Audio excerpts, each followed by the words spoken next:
श्रावण महिन्यात आजही अश्वत्थामा महादेवाची पहिली पूजा करतो. अंगावर काटा आणणारे रहस्य.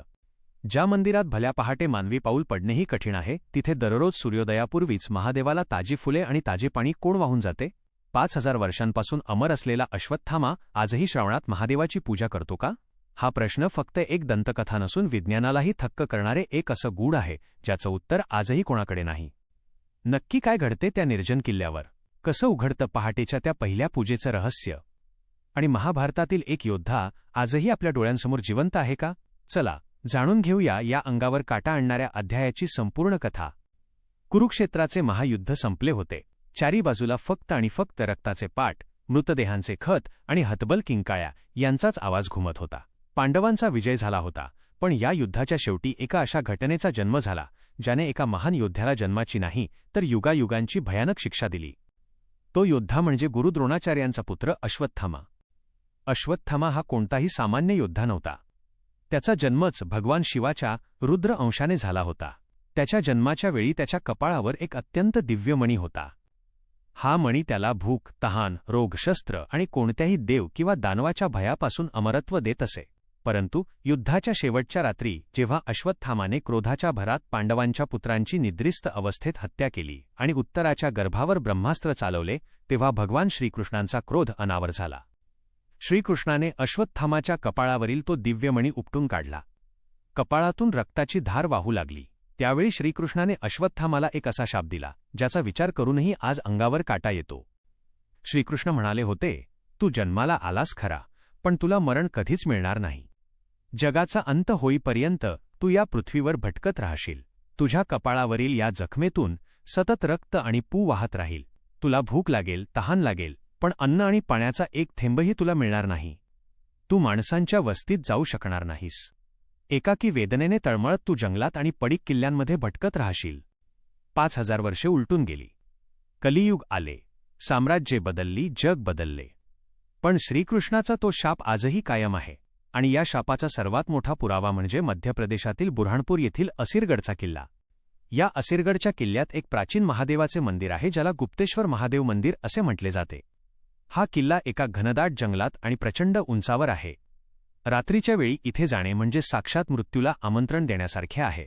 स्थानिक लोक सांगतात की रात्रीच्या वेळी या मंदिरात कोणीही थांबू शकत नाही. पण सर्वात मोठे आश्चर्य म्हणजे दररोज सकाळी जेव्हा या मंदिराचे दरवाजे उघडले जातात, तेव्हा मंदिराचे पुजारी आत प्रवेश करतात आणि ते दृश्य पाहून थक्क होतात. पुजाऱ्याने किंवा कोणत्याही भक्ताने आत पाऊल ठेवण्यापूर्वीच शिवलिंगावर ताजे लाल गुलाब, नव्याने तोडलेली बेलपत्रे आणि पाण्याचा ओला अभिषेक झालेला असतो. प्रश्न असा पडतो की ज्या किल्ल्याचे दरवाजे रात्रभर बंद असतात, जिथे भल्या पहाटे घनदाट अंधारात मानवी पाऊल पडणे अशक्य आहे, तिथे महादेवाला ही पहिली पूजा कोण अर्पण करून जाते? स्थानिक रहिवाशांचे आणि अनेक पुजाऱ्यांचे असे ठाम मानणे आहे की ही पूजा दुसरा कोणीही नसून साक्षात अश्वत्थामा करतो. अश्वत्थामा हा भगवान शिवाचा रुद्र अवतार मानला जातो. श्रावण महिना हा महादेवाचा सर्वात प्रिय महिना आहे. आपल्या कपाळावरील जखमेची असह्य वेदना कमी करण्यासाठी आणि श्रीकृष्णाच्या शापातून मुक्ती मिळवण्यासाठी अश्वत्थामा दररोज पहाटे ब्राह्ममुहूर्तावर या गुप्तेश्वर मंदिरात येतो.